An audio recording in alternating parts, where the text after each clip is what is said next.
Hello everyone, Swami Vivekananda महाविद्यालय के YouTube channel पे आप सभी का स्वागत है। पिछले वीडियो लेक्चर में हमने देखा था कि विद्युत क्षेत्र में द्विध्रुव पर कितना बल लग रहा है और उसका बल आघूर्ण का मान क्या है। उसके साथ हमने ये भी देखा था कि किसी विद्युत क्षेत्र में रखे हुए विद्युत द्विध्रुव को घुमाने में हमें कितना कार्य करना पड़ता है। आज इस वीडियो लेक्चर में हम बात करेंगे विद्युत द्विध्रुव को लेकर ही। आज हम देखेंगे कि विद्युत द्विध्रुव की विद्युत क्षेत्र में स्थितिज ऊर्जा क्या होती है। What is the potential energy of A electric dipole in electric field. Potential energy of electric dipole in electric field, आज हम इसके बारे में बात करेंगे। तो आज हम देखेंगे विद्युत क्षेत्र में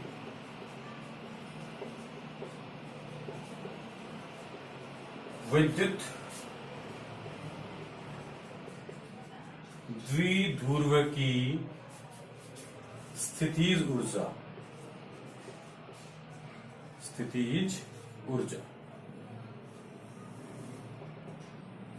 potential energy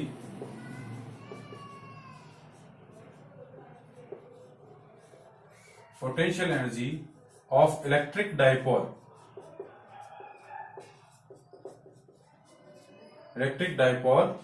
in electric field, आज हम इसके बारे में बात करेंगे।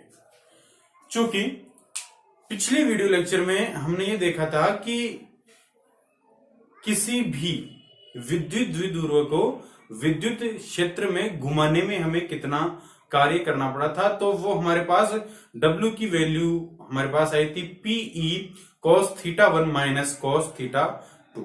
उसी कॉन्सेप्ट को हम यहाँ पे आज यूज करेंगे। कैसे?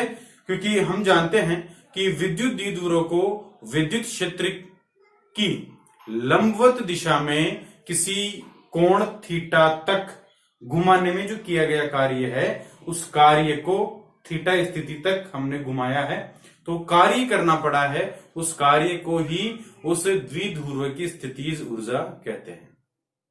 इलेक्ट्रिक डाइपोल है, विद्युत क्षेत्र है, इसके हमने थीटा एंगल पे रखा और इसको मैंने θ2 एंगल तक घुमा दिया। First condition is and second condition is that.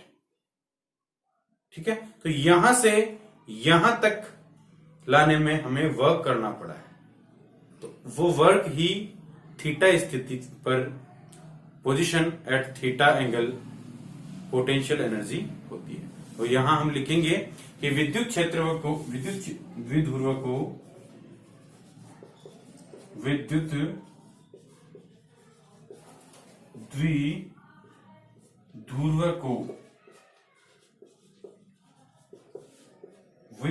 क्षेत्र में विद्युत द्विध्रुव को विद्युत क्षेत्र की लंबवत विद्युत क्षेत्र के परपेंडिकुलर दिशा में किसी कोण, लंबवत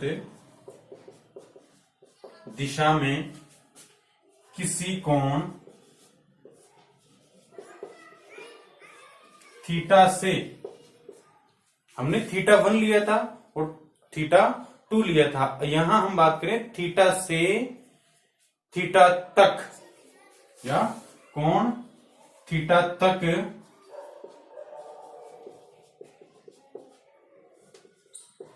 घुमाने में किया गया कार्य। ठीक है, घुमाने में किया गया कार्य उस थीटा स्थिति पर, थीटा स्थिति पर द्विध्रुव की स्थितिज ऊर्जा कहलाती है। द्विध्रुव की स्थितिज ऊर्जा कहलाती है। यह हमारी इसकी परिभाषा हो गई। मैथमेटिकली अगर हम देखें, अगर हम बात करें तो हम जानते हैं कि चूंकि W इक्वल टू PE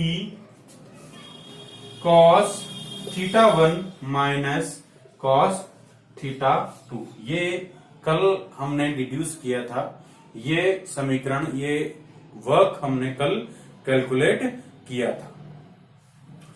अगर यहां मैं θ1 को 90 डिग्री और θ2 को थीटा से रिप्लेस कर दूं तो यहां कंडीशन हम अप्लाई करते हैं, if θ1 is 90 degree and θ2 is theta, then यहां, और चूंकि हमने यहां लिखा है कि घुमाने में किया गया कार्य यानी W इक्वल टू U, तो यहां U equal to W, U यानी potential energy, U equal to W equal यहां हो जाएगा माइनस PE cos थीटा, हो जाएगा। ये दोनों वैल्यूज जब मैं अप्लाई करूंगा यहां तो ये PE cos 90 degree minus cos theta which is minus PE cos theta, ये हमारे लिए पोटेंशियल एनर्जी का मान आ गया। और अगर इसको वेक्टर फॉर्म में हम लिखना चाहें तो वेक्टर फॉर्म में cos थीटा हम जानते हैं, कल भी मैंने कहा था कि जहां sin थीटा है वहां क्रॉस प्रोडक्ट होता है और जहां cos थीटा है वहां डॉट प्रोडक्ट होता है। So we have minus P vector dot E vector, ये हमारे लिए पोटेंशियल एनर्जी का मान हो गया।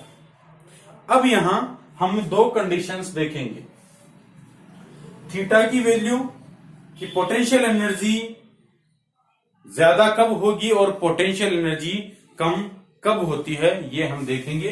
तो यहां हम दो केसेस की बात करेंगे और उन दोनों केसेस में हम थीटा की वैल्यू को रिप्लेस करेंगे।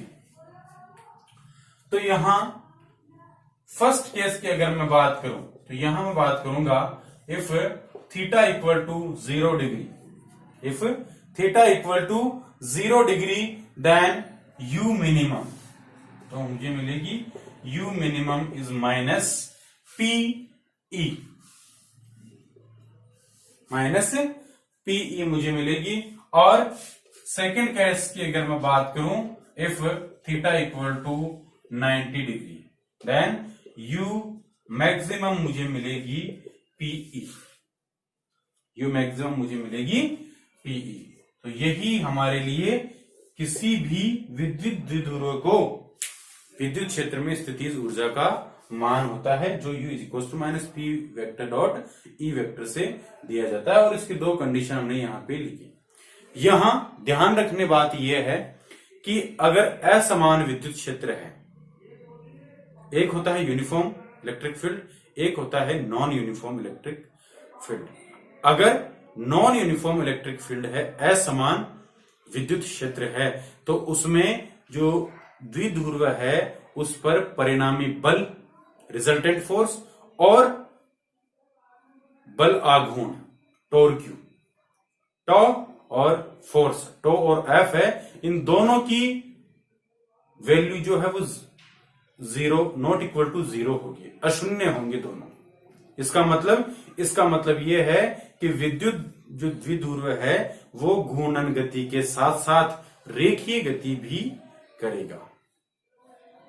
यहां ध्यान देने योग्य बात हमारे लिए यही है कि असमान विद्युत क्षेत्र में द्विध्रुव पर परिणामी बल और बल आघूर्ण का मान अशून्य होता है, जिससे विद्युत द्विध्रुव घूर्णन गति के साथ साथ रेखीय गति भी करता है। तो इस प्रकार यह हमारी विद्युत द्विध्रुव के लिए विद्युत क्षेत्र में स्थितिज ऊर्जा का मान है। अब हम बात करेंगे कि किसी द्विध्रुव के कारण किसी बिंदु पर विद्युत विभव, किसी द्विध्रुव के कारण किसी बिंदु पर विद्युत विभव की कैलकुलेशन अब हम करेंगे।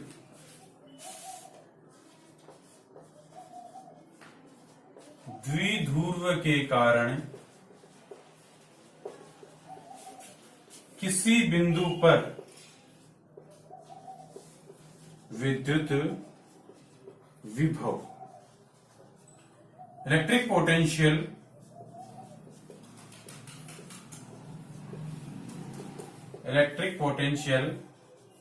एट ए पॉइंट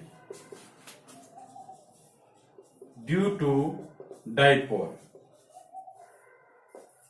इसके बारे में हम बात करते हैं।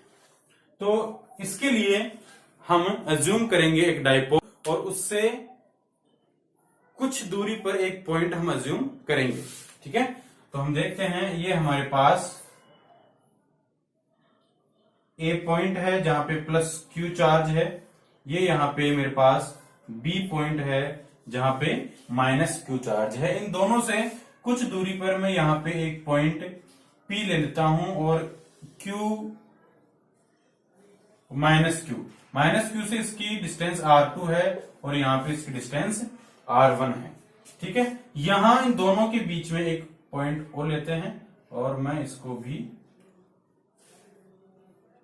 थोड़ा आगे बढ़ाता हूं और यहां से इसको लंब डाला जाता है परपेंडिकुलर, और यहां प्लस क्यू से इसके यहां पे लंब डाला जाता है। इसको L नाम हम देते हैं और इसको M यहां पे हम कह देते हैं। PAB और ये O पॉइंट है। चूंकि हमारा जो ये डाइपोल है, इस डाइपोल की डिस्टेंस यानी प्लस क्यू से माइनस क्यू के बीच की जो डिस्टेंस है वो 2a है, और यहां O इसको समान दो भागों में विभाजित कर रहा है O, तो यहां ये डिस्टेंस a और यहां ये डिस्टेंस a हो गई। ठीक है, अब हम बात करते हैं आगे। चूंकि ये पॉइंट मैंने यहां पे लिया है तो हम जानते हैं कि इस पॉइंट पर प्लस क्यू आवेश के कारण भी विद्युत विभव का मान होगा और माइनस क्यू जो चार्ज है इसके कारण भी विद्युत विभव का मान होगा। तो अब हम देखते हैं कि प्लस क्यू और माइनस क्यू चार्ज के कारण यहां पे विद्युत विभव का मान क्या होता है। तो सबसे पहले हम ये थ्योरी यहां पे लिख लेंगे कि इस प्रकार से हमने ये अज्यूम किया है, पी पॉइंट हमने लिया है, दोनों के बीच की दूरी है। हम देखिए, हम मैथमेटिकल रिप्रेजेंटेशन की बात करें तो यहां हम सबसे पहले लिखेंगे प्लस क्यू आवेश के कारण P बिंदु पर विभव, इसको मैं V1 से डिनोट करता हूं, V1, और ये हो गया हमारे पास KQ upon R1 which is equation number 1। ठीक है, हम इक्वेशन नंबर 1 कह सकते हैं, अदरवाइज कोई दिक्कत नहीं है। ठीक है, V1 equal to KQ upon R1। Similarly minus Q के कारण हम देखेंगे, माइनस क्यू आवेश के कारण P पर विभव, तो यहां V2 होगा minus KQ upon R2। Minus Q, R2 distance, इधर R1 डिस्टेंस प्लस क्यू के लिए, तो ये माइनस KQ अपॉन R2 यहां पे हो गया। अब हम रिजल्टेंट पोटेंशियल की बात करते हैं, तो यहां हम लिखेंगे P पर परिणामी विभव, that is V equal to V1 plus V2। V1 की वैल्यू और V2 की वैल्यू हमारे पास है, वैल्यू रिप्लेस करेंगे तो ये V is equal to KQ upon R1 minus KQ upon R2। यहां से अगर हम देखें तो KQ कॉमन हम लेंगे और 1 upon R1 minus 1 upon R2, और इसको अगर हम एलसीएम लेकर के इसको सोल्व करें तो R2 minus R1 upon R1 R2, तो यहां V equal to KQ R2 minus R1 upon R1 R2, ये मेरे पास परिणामी विभव का मान आ गया। इसको मैं इक्वेशन नंबर 1 से रिप्रेजेंट करता हूं। अब हमारे पास यहां पे हम त्रिभुज ALO, ये भी 90, ठीक है। त्रिभुज ALO की बात करते हैं। त्रिभुज ALO से OL की अगर मैं बात करता हूं जिसपे परपेंडिकुलर डाला गया है, तो इसकी वैल्यू A cos थीटा होगी, ठीक है। बेस है, बेस का मतलब cos थीटा, और यहां पे ये हो गया A cos थीटा, ठीक है। तो यहां हम लिखेंगे त्रिभुज ALO से LO इक्वल टू या OL इक्वल टू यहां पे A cos थीटा हो जाएगा। OL equal to A cos theta. Similarly अगर हम त्रिभुज BMO, इस त्रिभुज की बात, पहले हमने इसकी बात करी, अब इसकी बात करें तो इस BMO में OM इक्वल टू यहां पे एक cos थीटा हो जाएगा। त्रिभुज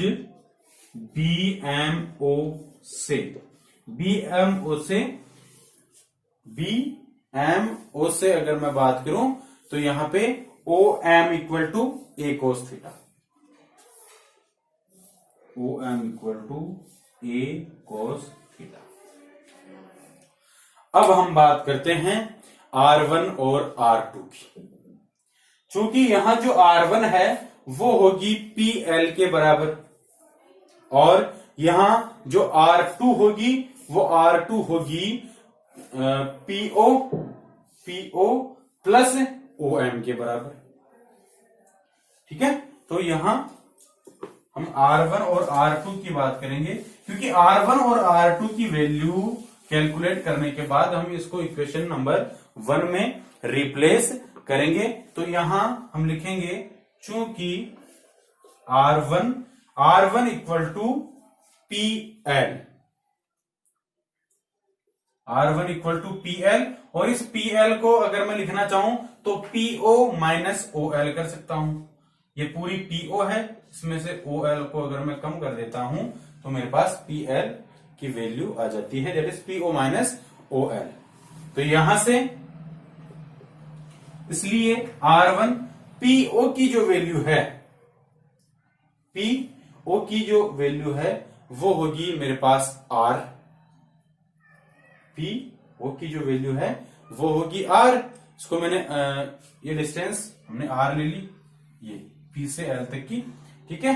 तो ये हो गया R माइनस OL की वैल्यू यहां से A cos थीटा। ये मेरे पास R1 की वैल्यू आ गई, जिसको मैं इक्वेशन नंबर 2 से रिप्रेजेंट कर देता हूं। अब हम बात करें R2 की, तो R2 इक्वल यहां से होगा PO प्लस OM, ठीक है। ये होगा PO plus OM R2, PO plus OM, और PO है, इस PO की वैल्यू भी हम देख रहे हैं R है, तो यहां से R2 equal R plus A cos theta, A cos theta. PO की वैल्यू हमने R से डिनोट किया था इसको, ये, ठीक है। ये पूरी डिस्टेंस R है, और हमने यहां देखो रखा था PO की वैल्यू R, तो यहां पे हमने PO की value R plus A cos कैसे रखती है, इसको इक्वेशन नंबर में 3 से रिप्रेजेंट करता हूं। अब यहां देखिए कि इक्वेशन 2 और इक्वेशन 3 दोनों में हमारे पास R1 और R2 की वैल्यूज हैं। हम इन दोनों वैल्यूज को इक्वेशन नंबर में 1 में रिप्लेस करेंगे। इक्वेशन नंबर 1 में हम इनको रिप्लेस करेंगे, ये, ओके। तो यहां हम लिखेंगे समीकरण 2 व समीकरण 3 का मान समीकरण 1 में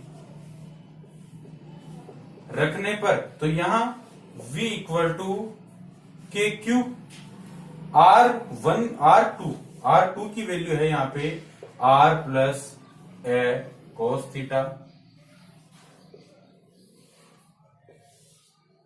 माइनस R1 है, R1 की वैल्यू है मेरे पास R minus A cos theta upon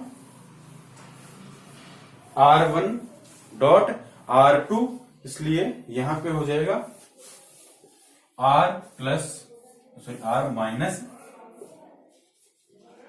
A cos theta और R plus A cos theta, that is R1 dot R2। यहां तक हमने ये वैल्यूज पुट कर ली। अब हम यहां इसको सॉल्व करते हैं। इसको अगर हम सॉल्व करते हैं तो यहां हम देखेंगे कि R से R यहां पे कैंसल आउट हो रहा है, ये माइनस इसको प्लस कर देगा तो ये 2a cos थीटा हो जाएगा, तो यहां से ये कैंसिल आउट और ये हो जाएगा यहां से के Q 2a cos theta upon ये a square a minus b a plus b, that is a square minus b square, तो ये हो गया r square minus a square cos square theta. ठीक है, ये क्यों हुआ? क्योंकि हम जानते हैं a plus B a minus B equal to A square minus B square. ठीक है, इस फॉर्मूले से यूज करते हुए हमने इसको इस फॉर्म में लिख दिया। चूंकि यहां मैं देख रहा हूं कि Q2A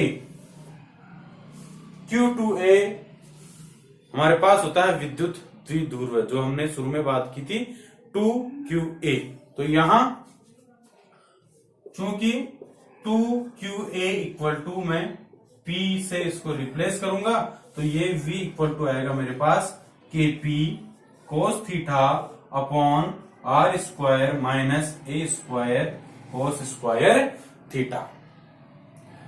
अब यहां हम मान लेते हैं कि जो R है, इस R की वैल्यू ग्रेटर देन A है, तो इस स्टेप का हमारे पास कोई यूज नहीं रहेगा, तो यहां V इक्वल टू इसको ये नेग्लिजिबल हो गया, वेरी ग्रेटर देन R है, तो यहाँ के P कोस थीटा अपॉन ये बचेगा मेरे पास R स्क्वायर। ये विद्युत विभव का मान हो गया। ये जो इक्वेशन है, ये समीकरण द्विध्रुव को थीटा कोण तथा R दूरी पर किसी बिंदु पर थीटा कोण और R दूरी पर कोई बिंदु है, उस बिंदु पर विद्युत विभव को प्रदर्शित करती है। यानी जो हमने हमारा टॉपिक लिया था कि विद्युत द्विध्रुव के कारण किसी बिंदु पर विभव, तो ये विभव की कैलकुलेशन हमारे पास ये आ गई। यानी क्या होगा? V equal to KP cos theta upon R square. अब अगर इसको हम वेक्टर फॉर्म में लिखना चाहें, इसको अगर हम सदिश रूप में लिखना चाहें, तो यहां से V इक्वल टू हमारे पास आएगा के P वेक्टर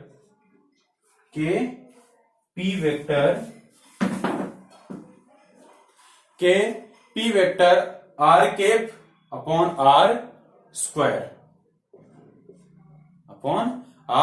स्क्वायर, तो यानी यहां से K डॉट P वेक्टर और R कैप की वैल्यू होगी R वेक्टर अपॉन R, तो ये R क्यूब हो जाएगा। क्यों?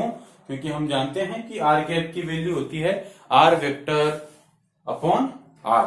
ठीक है, तो इसलिए हमने ये रख दी। और यहां V इक्वल टू जो यहां पे यहां पे जो 1 अपॉन R है, ठीक है, ये जो माइनस R वेक्टर, इसको हम जानते हैं कि यहां पे del vector dot 1 upon R, del vector dot 1 upon R, इसकी वैल्यू होती है minus R vector upon R cube. यानी इसको मैं रिप्लेस किससे करूंगा, मैं इसको रिप्लेस करूंगा del vector dot 1 upon R से, और यहां माइनस है तो यहां हम माइनस अप्लाई करेंगे। तो इसकी जो वैल्यू है ना, वो वैल्यू इसकी हमारे पास हो जाएगी माइनस के पी वेक्टर और यहां से डेल वेक्टर 1 अपॉन आर। ये इसकी वैल्यू मेरे पास हो जाएगी माइनस के पी वेक्टर, और इसकी जगह में हमने रख दिया डेल वेक्टर 1 अपॉन आर। अब हम दो केस की बात करेंगे। कौन कौन से केस, एक तो थीटा इक्वल टू 0 और थीटा इक्वल टू 180 पे अगर हम बात करें, फर्स्ट केस की अगर बात करें, थीटा इक्वल टू 0 डिग्री और थीटा इक्वल टू 180 डिग्री, इस पे बात करें तो ये v जो है, जिसपे अक्ष पे हम एक्सिस पे अगर हम बात करें तो ये K plus minus K P upon R square मिलता है। और अगर theta equal to, second case हम अगर बात करें, थीटा इक्वल टू 90 डिग्री, तो ये v विभव किस पे, निरक्ष पे, तो ये हो गया हमारा 0 डिग्री। ठीक है, इस प्रकार से ये यहां पे हमने किसी बिंदु पर विद्युत द्विध्रुव के कारण विद्युत विभव का मान ज्ञात किया। अब हम बात करेंगे विद्युत क्षेत्र की तीव्रता की। द्विध्रुव के कारण किसी बिंदु पर विद्युत क्षेत्र की तीव्रता की हम बात करेंगे। नेक्स्ट वीडियो लेक्चर में हम उस टॉपिक को देखेंगे। Okay, thank you, best of luck.